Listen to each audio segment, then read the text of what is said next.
On his song Pricey, J. Cole said the lyrics, "It's easy to get this money, but it's hard to keep." And although I'm sure a lot of y'all don't agree with that lyric, it is true. Like for me, it was real easy blowing up on YouTube, but staying here though, yeah, I don't know how much longer I'm gonna be here, bro. This is not it, bro. Hell no. And just like me, a lot of mainstream artists found it really easy to blow up and get famous for the first time. Like they could just have a TikTok that blows up, or they somehow meet somebody famous and then boom, they're famous too. But some artists' stories happen nothing like that. Like they can't blame their success on a TikTok or meeting somebody famous, but it will be the most random object that is responsible for making them as famous as they are today. For example, the rapper Dababy has had one of the craziest career arcs that I've ever seen. Bro blew up out of nowhere in 2019 and was on his way to being one of the biggest rappers of all time, but 6 years later and y'all probably don't even know who I'm talking about. No! I was able to identify that the one reason that he ever became famous in the first place was adult diapers. Like the things that old people wear whenever they get too old to use the restroom, so they gotta like use the restroom on themselves. He owes his entire career to those. Maybe that isn't that surprising since his name literally is Dababy, but even with a name like that, it doesn't make much sense how somebody could create a career off of adult diapers. But it was a fateful day 8 years ago at the South by Southwest event in Austin, Texas. Dababy was attending the event and he decided the night before that he should show up in a diaper to promote his rap career. And like his assistants were walking around like handing out postcards or something. I don't know. This is really their plan. They was just out there baking in the sun in adult baby diapers, and yeah. Most people were just doing what most people would do, and they were looking at this dude like, what is this dude doing? But while they were looking at him and judging him, it actually was working for him because pictures of his outfit started to go viral on social media. There were people actually lining up to take photos with bro, and yeah, I don't even know why they'd want to do that, but either way, it was working. He was getting the attention that he wanted. So a few days later, when he had an interview with Buck TV, he showed up in yet another diaper. First of all, bro, Talk to me. is you wearing the Huggies, bro? These the lie. See, look, today I ain't got on the Huggies. I had the Huggies on the other day. Today I got on the pull-ups. I got some extra ones in the car. I don't know if we wear the same size, you feel me? But if we do, I can put you on the wave, you feel me? I don't think bro was asking because he wanted to rock one too, but as stupid as this is, those diapers are the reason why Dababy is where he is today, or why he was where he was yesterday. Because all these diaper fits got a lot of people listening to his music, and his fan base continued to grow up until it peaked a couple years later. And now these days, Dababy mostly just shows up on radio shows and does interviews and stuff like that because the music isn't really selling as well. But to this day, people still ask him about his diaper origin stories, and he still talks about it proudly. Did you have to do that to prove you was a baby? Nah, not at all. But you know, it's just a genius marketing scheme. Why not a bottle? Yeah, I don't really think I would say all that. Genius is kind of like, I mean, it was cool. It was trendy for a little bit, but nobody really remembers that or cares about it. No. But what happened to Tyla though to make her famous? Oh, we ain't never forgetting that, bro. The water challenge that she started back in 2023 on TikTok was simply groundbreaking, earth-shattering. I'm sure all y'all watching right now still remember that challenge, especially if you're anywhere near as down bad as me, because anytime I scroll through TikTok, that was all I saw, and I definitely was liking and saving a few posts here and there. But what actually got Tyla to be famous is a little bit more complicated than just the water challenge. Otherwise, I wouldn't be talking about it in this video, because there's absolutely nothing weird about that. Like that dance she was doing, that just looks phenomenal. So I'm not surprised at all that it took off overnight like it did. But I've come to find out that this dance isn't even Tyla's at all. Like she did not make this up, even though most people think that it's hers. I realized this because I was watching the Iris Star music video and I was like, bruh, she doing the Tyla dance.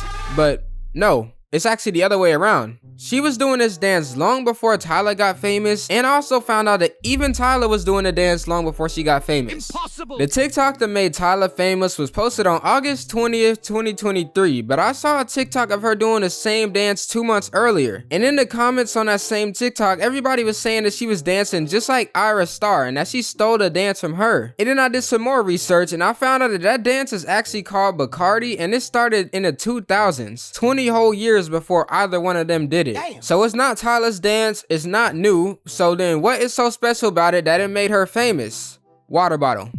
That's it.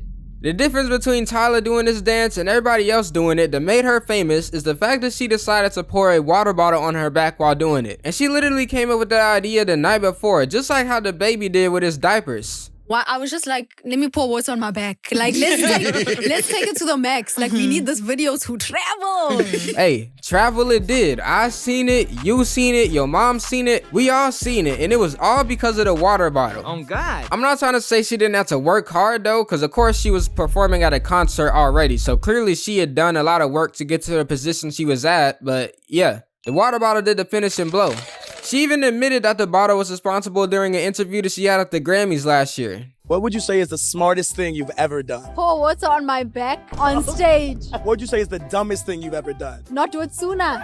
Yeah, for sure, she definitely should have done that sooner, and every other person from Africa who had done this dance before, cause literally it could have been any of them as famous as Tyla. This girl's finna host a Nickelodeon award show. That literally could have been any of them. All they needed was a plastic water bottle. That's crazy. Out of all the reasons that we talked about so far though, I think by far SZA had the most random, insane reason to become famous. And beating Dababy's adult diaper lore is almost impossible, but when Dababy did that, he actually did it on purpose to try to get attention, so I don't know how random I would say it was. What happened to SZA was actually a complete accident. In fact, her even being a musician was an accident. Like, she was never dreaming of doing that and never wanted to pursue it whenever she started doing it. Her brother though had a dream of becoming a professional rapper, and he wanted to do that by any means necessary. So one day he was making a song and he asked SZA to sing on it because he felt like he needed a girl's voice on a hook. So he was like, okay, sing on this hook. And I'm like, well, sing what?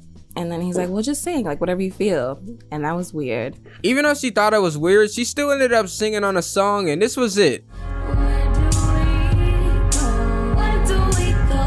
Yeah, that's John Hard.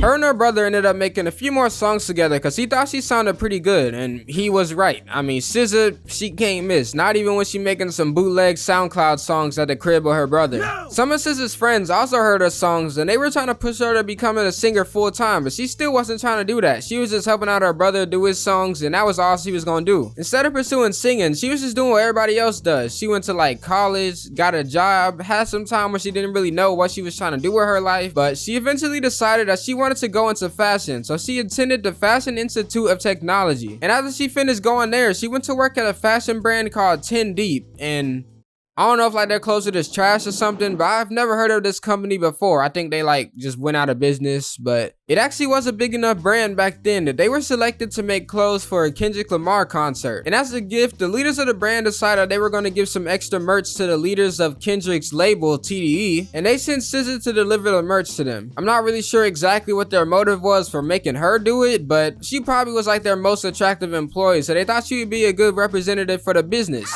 But they were completely wrong, bro. Like, SZA decided to bring her friend along with her to deliver the merch, which I don't know if y'all got jobs. I would hope y'all do, but if you don't, you can't really just bring your friend along with you to deliver stuff while you doing a job that, I don't know, that sounds like something that would get anybody fired at any job. And now SZA describes her friend, it sounds like her friend was a whole lot like Patrick Star from SpongeBob, meaning she was stupid. She pulled up to deliver the clothes wearing headphones and blasting SZA's music that she made with her brother as loud as she could. And she had like the most ghetto busted headphones imaginable, and you could hear everything that was playing out of them. I don't know if you ever been around somebody with bad headphones, but it is the most annoying thing ever. Like, you cannot focus on anything if you just hearing every last word that's coming from their ears. So when they finally got the merch delivered, the president of Kendrick's label couldn't focus on anything besides what her friend was listening to, but he actually was feeling it. I don't know what I'm saying actually though, of course she was feeling it, it was SZA's music, but yeah, he ended up asking the friend and she was like, oh yeah, this her music right here. And so he went and told the rest of the label, TDE, about it, and of course that's where SZA ended up signing at, and she made the albums Control, SOS, Lana, you know, a few of the greatest R&B albums ever created, and she became one of the greatest R&B artists ever to be an artist. And that was all because of her friend's busted headphones. Or you can blame the fact that she was just listening to her music too loud, but either way, both are a crazy reason to become famous. I'm really glad though her friend decided to roll up rocking them gas station earphones instead of like some nice AirPods or something, because without those, we wouldn't even know who SZA is. And I'm really glad Tyla decided to pour a water bottle on her back, because without that, we wouldn't know who she is either. I'm not really glad that Dababy decided to wear adult diapers. That actually could have never happened and I would have been happy. I hope y'all would be sad if this video never happened though, because obviously that would mean that y'all really enjoyed the video. But if you didn't enjoy it, then I guess I wasted my time staying up to 2 a.m. researching all this stuff that I talked about in this video, and it's time for me to put the fries in the bag. If you enjoyed the video though, I'd appreciate a like and subscribe if you're new, and let me know in the comments if you know any more artists with crazy origin stories like this. And I hope y'all like the new haircut. I saw a lot of people complaining about how long my hair was getting. Somebody's mom even said I look disgusting, bro, and I can't lie, it was kind of wild. I couldn't even unlock my phone anymore because of how much my hair was covering my face. So I went and got a trim like I told y'all. I hope y'all like the haircut. If not, I'm sorry. I'll do better next time, and yeah, that's it. Breezy out here. Breezy out here.